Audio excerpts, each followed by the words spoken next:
Question 1. At first, who does Katie believe the sobering call to be? Polly, Dawn, Connie. Question 2. How does Katie's call to her daughter complicate the conflict? Katie learns that the caller was not the person she thought. Bill gets annoyed because Katie will not calm down.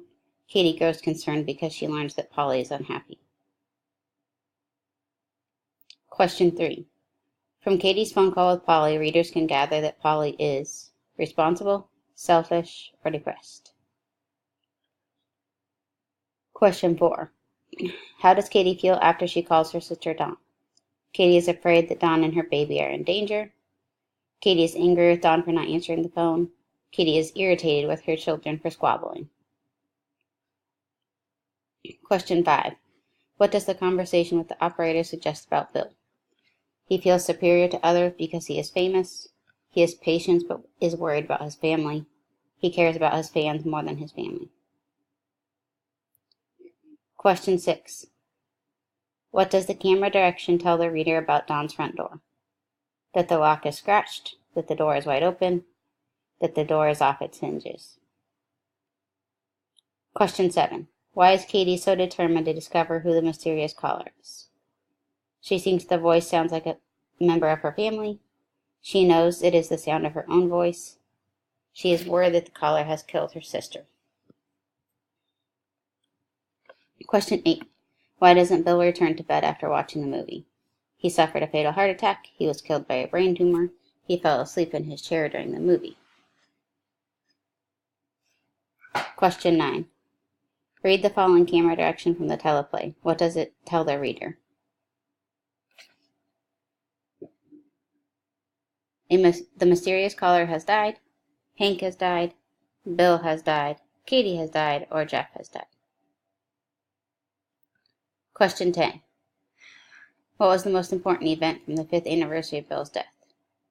Katie called herself to give a warning. Ghost Kiss was playing on the TV. We learned that Katie has remarried. Question 11.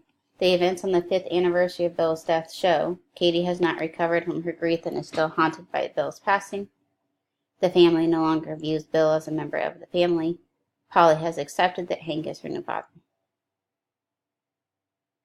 Question 12. Who is the mysterious caller from the beginning of the story?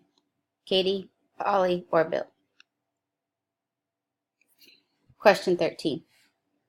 Which of the following similes best helps readers interpret the play's supernatural occurrences? The dots on the off-the-hook receiver look like chasms. Oh, I saw Janie Carlton today. Yes, big as a house. The place looks like a cyclone hit it. Question 14. The following quote occurs in which part of the plot diagram? Katie. Yes, someone in my family. Someone very close. Pause. Me. Is that the resolution, climax, or exposition? Question 15. The following quote occurs in which part of the plot diagram? Katie, screaming. Take him to the hospital. If you want him to live, take him to the hospital. He's going to have a heart attack. Sound of an open line. Climax, rising action, exposition. Question 16. The following quote occurs in which part of the plot diagram? Katie. Bill, oh, he says he doesn't feel very well, but he's always like that between books. Can't sleep, thinks every headache is the first symptom of a brain tumor. Once he gets going on something new, he'll be fine. Exposition, rising action, climax. Question 17. The following quote occurs in which part of the plot diagram? Katie, I'm scared. Bill bends down, reaches under his seat, and brings out a pistol. Bill, solemnly, booga booga. Rising action, falling action, resolution. Question 18. The following quote occurs in which part of the plot diagram? Katie. Please, please. Recorded voice. You have reached a non-working number. Please hang up and dial again if you need assistance.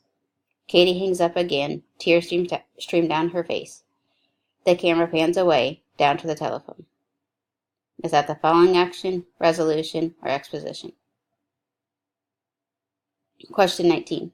Which of the following quotes best foreshadows the primary conflict? The phone hung on the wall like a snake ready to strike. Paula used to keep them in line, but now that she's away at school, I don't know. Maybe sending her to Bolton wasn't such a hot idea. Sometimes when she calls, she sounds so unhappy. So it was a prank, or someone who was crying so hard she dialed the wrong number. Question 20. Which of the following quotes about grief best represents the theme of the story? I think everyone understands grief, but few understand the journey it takes us on. Some people don't understand the power of it. Some do. Some feel the weight of it influences their choices and actions. I've had to open up to grief in different contexts. A friend who can be silent with us in a moment of despair or confusion, who can stay with us in an hour of grief and bereavement, who can tolerate not knowing, not healing, not curing, is a friend who cares. For pleasures past I do not grieve, nor perils gathering near. My greatest grief is that I leave nothing that claims a tear. Question 21.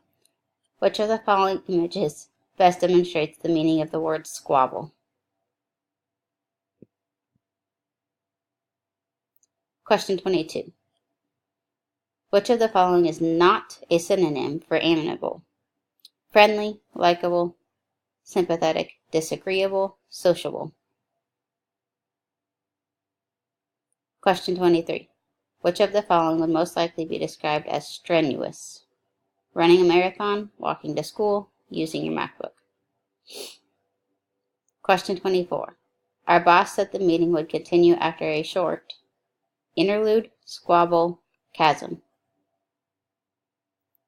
Question 25. Which of the following images best describes a coverlet?